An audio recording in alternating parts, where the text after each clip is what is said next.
about 30 minutes before the shooting incident. He is, at least the state's position is, he's captured on surveillance video walking into and out of the probation department wearing the similar clothing described by our victim and leaving in a similar vehicle. So I'm going to grant the state's motion in limine in full. If there's anything obviously that comes up, Mr. Burbank or Mr. Coleman, that makes either of you think that any of these things on the motion in limine would become admissible or relevant, just approach outside the hearing of the jury and we'll take care of it at that time.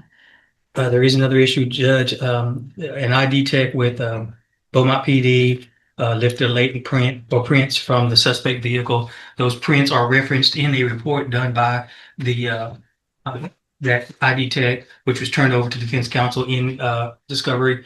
And in that report, it indicates that there was a quote unquote APHIS hit on those latent prints that linked back to this defendant.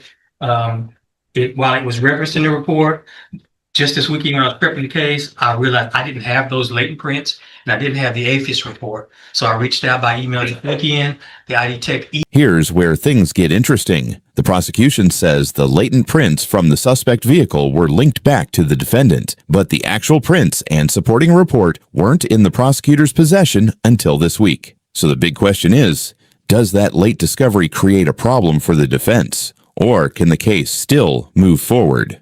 About 30 minutes before the incident, in which this defendant is seen leaving the probation department.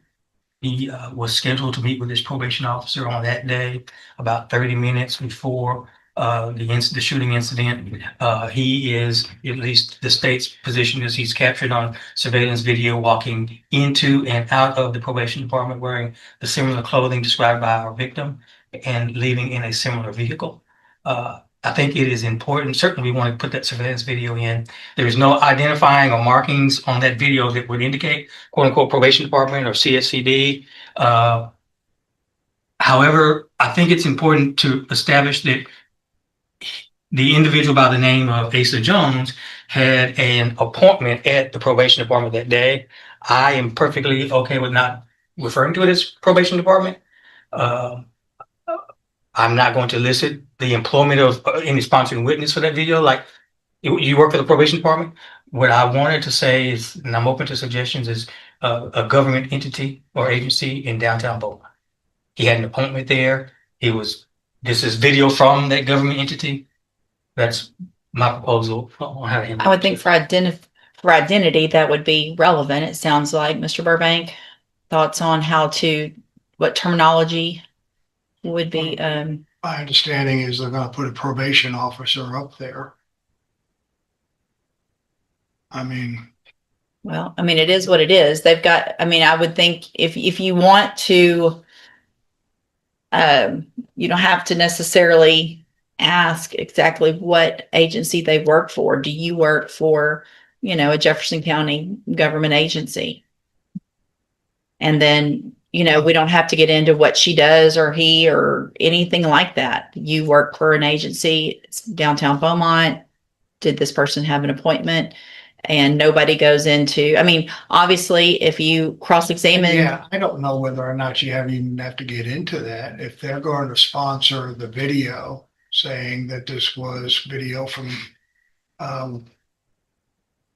where I work, or not where I work, but I'm the author of this video, and that's it. You say you had an appointment. It doesn't take a rocket scientist to put two and two together.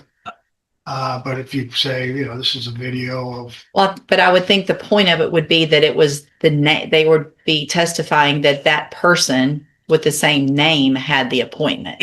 Well, not just the video. Does it have to be an appointment? It's just that we looked at our video. We were requested to look at. I'm, the keeper of the video. It all works well, and upon a request, we got that. This is fair and accurately depicting on such and such a time or such and such a date. They can't. If they're going to say that's him in the video, then I think that opens up. Okay, well, how did you know? Just a strange person. But if he's just going to post the video and say that this was. But if that person can identify him, can the person? No, I will admit that video is not the best quality, which is why we would like to go into the records maintained in the ordinary course of business by the agency, by the entity that would reflect that this person with this name had that appointment that day. So you're going to get further. I think it would be relevant and depending on what comes out, probably admissible for identification purposes if that person from the probation office, that we're not going to say probation office, is allowed to say that this person. Well, he just said he didn't know the person. No, but he's saying that they have records from the department that say that Asa Jones had an appointment that day at that agency.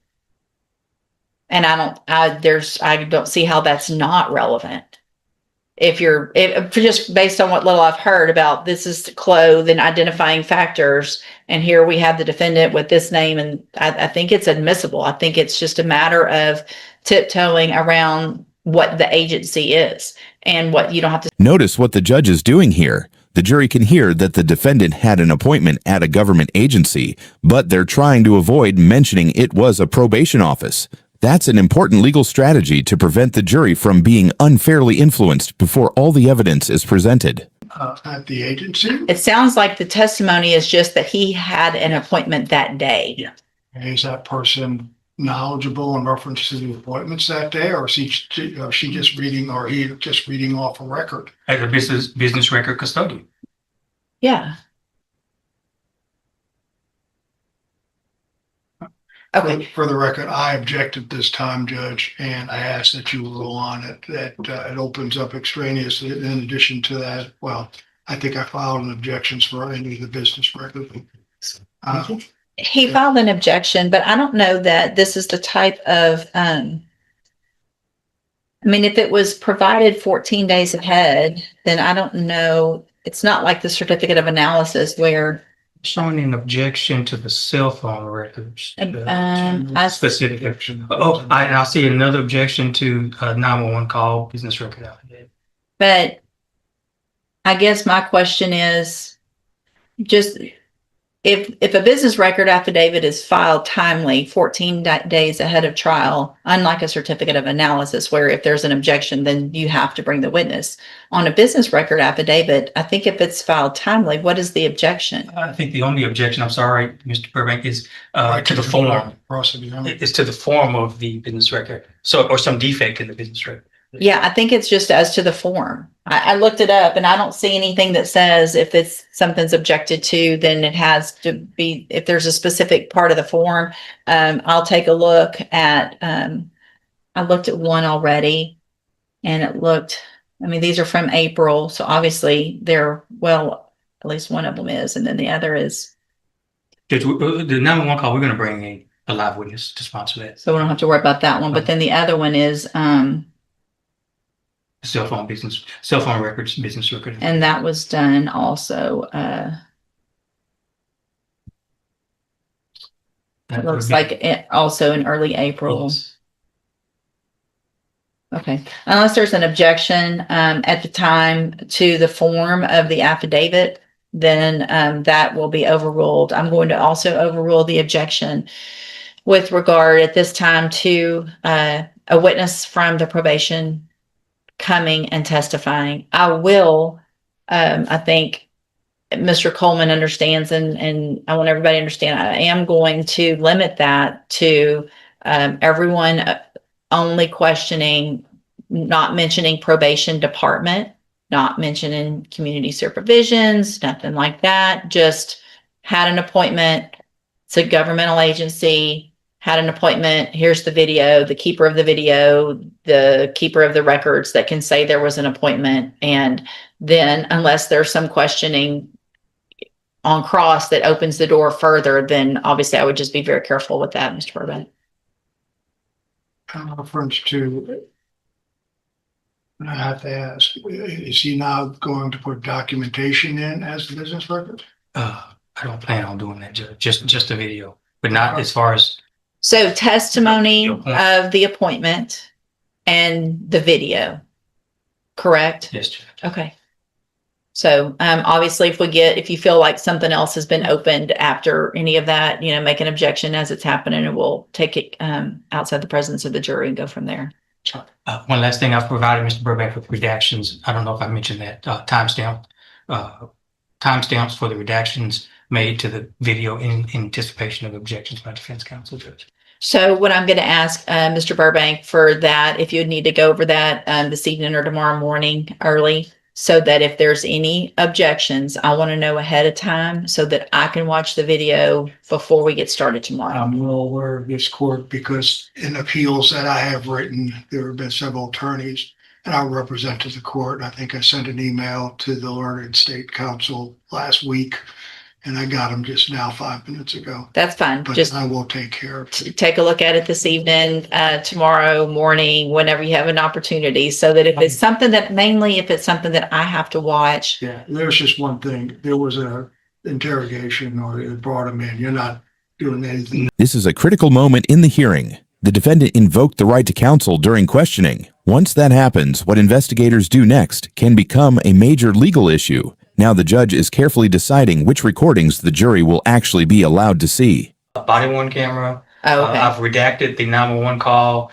in that 911 call had 2 additional unrelated calls on that same recording. Okay. And then there's a couple of other videos as well that I've redacted sound only. I don't know exactly what they are because I referenced them by their file names and the file names are pretty lengthy. Okay. I think they were both body-worn cameras as well.